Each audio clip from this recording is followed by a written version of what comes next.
Good afternoon dear student.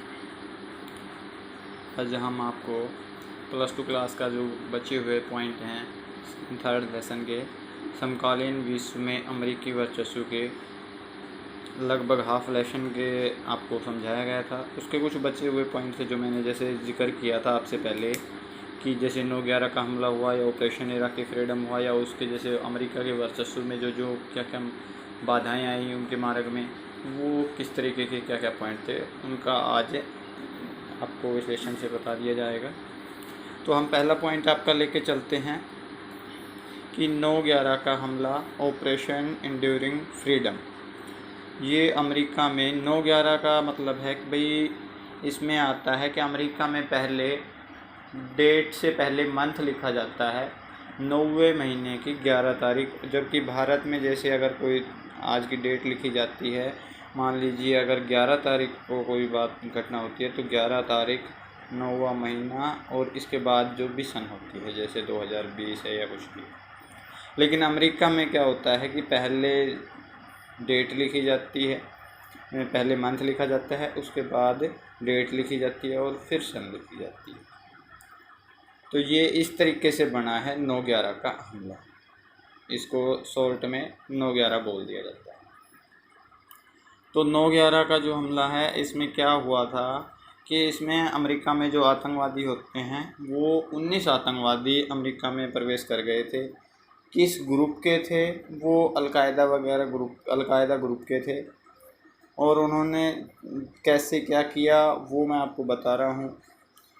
Total 19 आतंकवादी थे। उन्होंने जो अमेरिका के 4 कॉमर्शियल एरोप्लेन होते हैं, व्यावसायिक हवाई जहाज़, उनको किडनैप किया और उनमें सवार होकर चारों एरोप्लेन को अलग अलग दिशाओं में ले जाने की कोशिश की। जो अमेरिका के मेन पॉइंट थे, मेन इमारत थी या मेन संगठन के मुख्यालय थे, उन पर वो टकराने की कोशिश कर रहे थे। तो इस तरीके से उन्होंने, जैसे जो कहा जाता है कि भाई एक जनेवा का WTO का संगठन केंद्र मुख्यालय था और रक्षा विभाग का मुख्यालय था, एक जो कांग्रेस संसद बोलते हैं अमेरिका का, उस पे था। तो इन तरीके का जो था वो उनका टारगेट था। लेकिन हुआ क्या कि उन्होंने लगभग कह सकते हो कि 3 जो एरोप्लेन थे वो तो एक्यूरेट पॉइंट पर उनके पायलट के कहने से टकरा दिए गए, लेकिन जो चौथा था वो उनका मेन कह सकते हो कि टारगेट था कि अमेरिका की संसद के ऊपर हमला करने का। और उन्होंने उस पायलट ने उस संसद के ऊपर हमला करने की बजाय उसको डाइवर्ट किया और वो पेनिसुला के खेतों में जाकर गिर गया। लेकिन जो बाकी 3 टकराए उसमें तो काफ़ी बच गया, नहीं तो पूरे अमेरिका के कह सकते हो कि जो पॉलिटिकल पार्टी वगैरह के जो सांसद वगैरह उस टाइम में मीटिंग वगैरह चल रही थी, सत्र लागू था, तो वहाँ उनका काफ़ी ख़त्म हो सकता था कैरियर ही अमेरिका का। लेकिन उस वहाँ बचाव हो गया। लेकिन जो हुए क्या कहा, जो एक टावर था उसमें जो बिल्डिंग पे टकराया गया उसमें, और दूसरा इनके जो रक्षा मुख्यालय था उसमें टकराया गया पेंटागन में, और एक जो इसके दूसरे टावर में जो बड़ी बिल्डिंग थी अमेरिका की सबसे ऊंची, उसमें टकराया गया। तो इस टोटल ऑपरेशन में लगभग कह सकते हो कि 3000 के आसपास लोग मारे गए। और ये 3000 लोग लगभग पूरे 80 देशों के लोग शामिल थे इस 3000 में, ठीक है। और जो अलकायदा और तालिबान जो ग्रुप थे, इस आतंकवादी हमले की जिम्मेदारी इन संगठनों ने ली थी। इसी के बाद इसका कहा जा सकते हो कि भाई इस ऑपरेशन को, आतंकवाद को ख़त्म करने के लिए या उनसे जो जुड़े हुए जो भी लोग थे उनको ख़त्म करने के लिए अमेरिका ने एक सैनिक अभियान चलाया जिसे ऑपरेशन एंड्यूरिंग फ्रीडम का नाम दिया गया। तो इस तरीके की ये 9/11 का घटना कहा जाता है। 11 सितंबर 2001 में ये घटना हुई थी। इसके बाद फिर अमेरिका ने काफ़ी दूसरे देशों में भी लादेन वगैरह का सर्च ऑपरेशन चलाकर और उनको अंत में मार गिराया था सर्च ऑपरेशन के। अब आता है नेक्स्ट, आपका आ जाता है कि अमेरिकी इराक़ी फ्रीडम। ये तो हो गया ऑपरेशन एंड्यूरिंग फ्रीडम, 9/11 का हमले से भी याद रख सकते हो। और ये है ऑपरेशन इराक़ी फ्रीडम। इसमें क्या घटना थी कि ये इराक़ से संबंधित है। इराक़ में क्या हुआ कि जो एक तानाशाही शासक था, कह सकते हो कि सद्दाम हुसैन, और उस सद्दाम हुसैन जनता पर क्रूरता करता था, अपनी इच्छा से प्रेशर बनाता था, कार्य करवाता था। लेकिन अमेरिका ने इसका लोकतांत्रिक का हनन बताते हुए कि भाई लोकतंत्र का हनन हो रहा है, लोगों को आज़ादी नहीं है, उसका इशू बनाकर और उस पर कार्रवाई की। एक दूसरा पॉइंट था उसके आधार पर ये भी था कि भाई इसमें आधुनिक हथियार ये बहुत अधिक मात्रा में बनाया जा रहा है, जिससे मानव जाति को खतरा है, तो इन हथियारों को भी ख़त्म करना चाहिए। तो इस तरीके से इनके ऊपर कह सकते हो कि अमेरिका ने कुछ मनमानी की। इसके ख़िलाफ़ काफ़ी जो दूसरे मुस्लिम कंट्री थे उन्होंने इसका विरोध भी किया था। सऊदी अरब जैसे हैं, मिस्र है, जॉर्डन आदि ने इनका विरोध किया था। लेकिन संयुक्त राष्ट्र संघ ने इसकी स्वीकृति के लिए बिना ही, क्योंकि खुद संयुक्त राष्ट्र संघ का स्थायी सदस्य है अमेरिका, तो उन्होंने एक प्रकार से अपने मनमाने तरीके से इसके ऊपर कार्रवाई की और इराक के युद्ध में हराकर वहाँ के शासन जो सद्दाम हुसैन का मैंने जिक्र किया था, तो सद्दाम हुसैन को इन्होंने सरकार के तख्ता पलट कर दिया और अमेरिकी समर्थित सरकार का गठन किया कि भाई जो अमेरिका के कहने में अपने अमेरिका के हिसाब से चले, अमेरिका के जो नेता हैं उनका कहना माने, जैसा वो कहें वैसा करें। उनका संग अपने पार्टी के लोगों का, अपने जानकार लोगों का सरकार में नेतृत्व किया। और ये ऑपरेशन जो हुआ था ऑपरेशन इराकी फ्रीडम, ये सन 2003 में किया गया था।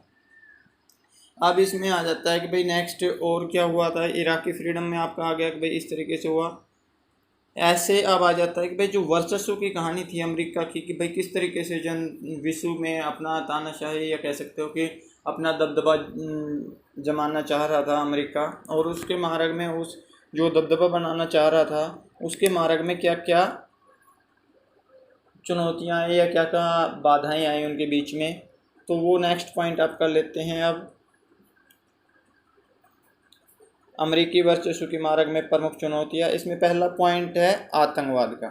आतंकवाद का जैसे मैंने आपको अभी पहले बताया कि 9/11 का हमला, ऑपरेशन एंड्यूरिंग फ्रीडम, ये जो एक आतंकवादी घटना थी अल-कायदा और तालिबान संगठन की, तो कहीं ना कहीं अमेरिका का जो कह सकते हो कि वर्चस्व था उसमें आतंकवाद ने भी बाधा डाली है कि दूसरे देश इसके ऊपर ऑब्जेक्शन करते थे कि भाई हमारे ऊपर अपना दबदबा जमाने वाले देश में खुद ही आतंकवाद की समस्या से जूझना पड़ रहा है, जबकि खुद ही आतंकवादी हमले हो रहे हैं।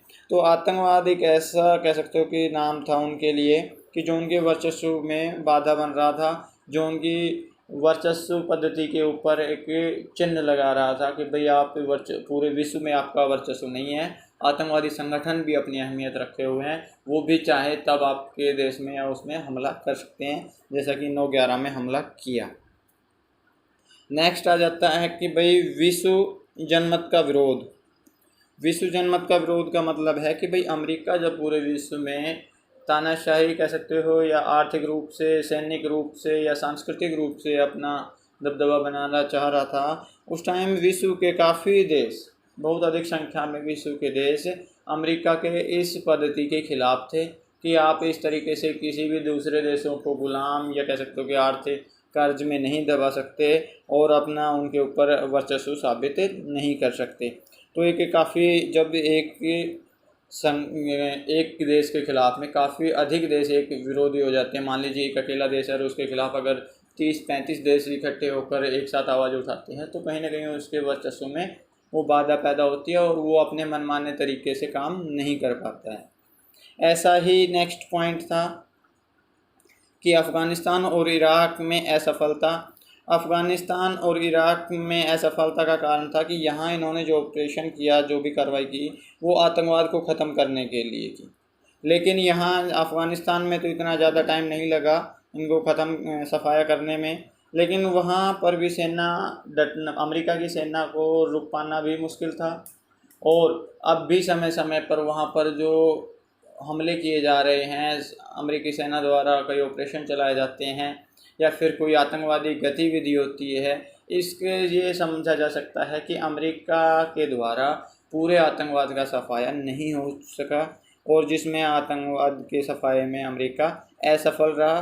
इस कारण भी अमेरिका के वर्चस्व में, अगर ये कार्रवाई बिल्कुल यहाँ आतंकवादियों की संख्या 0 कर देते, ये अलकायदा तालिबान जैसे संगठन को बिल्कुल ही ख़त्म कर देते, तब इनका वर्चस्व की सहायता मिल सकती थी और अधिक प्रभावशाली हो सकता था इनका, लेकिन नहीं हो पाया। वहाँ पर अब भी आतंकवादी घटनाएं होती रहती हैं, आप भी देख रहे हैं। उसी तरीके से ये भी एक मार्ग में बाधा बने हुआ था। नेक्स्ट है आर्थिक विकल्प।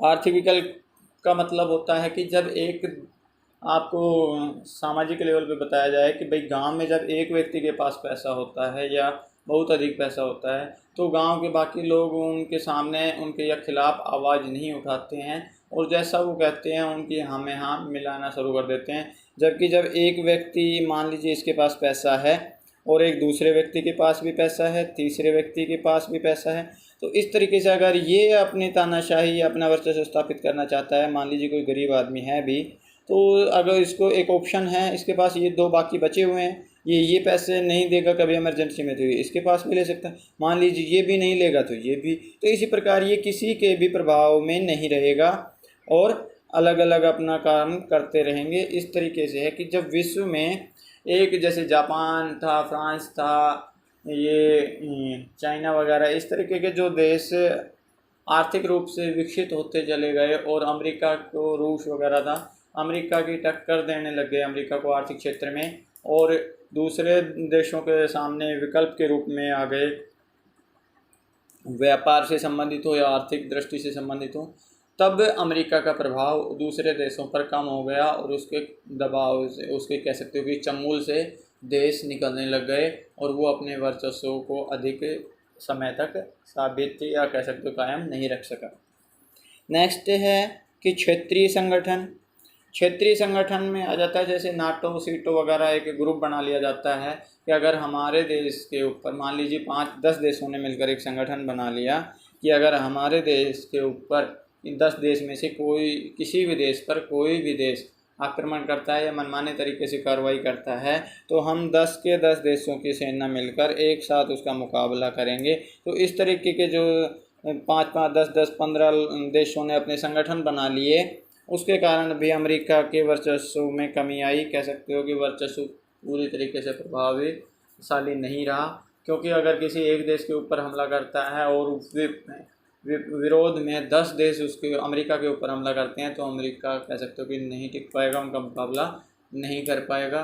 तो इस तरीके से भी ये अमेरिका के वर्चस्व में ये 5-6 पॉइंट थे आपको जो मैंने बताए कि ये बाधाएं आई थी और किस तरीके से ऑपरेशन, जो आपको बताया था पहले, वर्चस्व का अर्थ बताया, उसके बाद एक वर्चस्व के पक्ष किन किन आधार पर इनका वर्चस्व जमाया, प्रभाव जमाया, फिर इसके बाद कौन कौन से ऑपरेशन किए गए हैं, जो प्रथम खाड़ी युद्ध है, 9/11 का हमला है, कह सकते हो, ऑपरेशन इराकी फ्रीडम, इस तरीके के ये किए गए।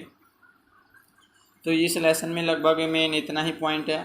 बाकी एक नेक्स्ट पॉइंट है इसमें है कि भाई भारतीय और संयुक्त राज्य अमेरिका के संबंध में किस तरीके का देखा जा सकता है, भाई अच्छे हैं, ख़राब हैं। तो उस तरीके में आप देख सकते हो कि भाई पहले भारत और अमेरिका के संबंध इतने मजबूत नहीं थे, लेकिन जब से थोड़ा कह सकते हो कि बीजेपी सरकार आई है, या उससे पहले भी थोड़ा कांग्रेस सरकार में भी स्टार्ट हो गए थे इनके अच्छे रिलेशन। बराक ओबामा के समय से लगभग ठीक आपके संबंध भारत के बने हुए हैं अमेरिका के साथ में।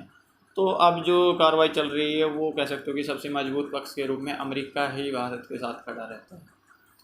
जैसे अभी लेटेस्ट आप बात करें तो चाइना की हो या किस तरीके पाकिस्तान को भी वो कड़े शब्दों में उन जवाब देते हैं, या कह सकते हो अल्टीमेट देता है कि भैया तो ये कार्रवाई की जाए, नहीं तो आपके ऊपर एक्शन लिया जाएगा।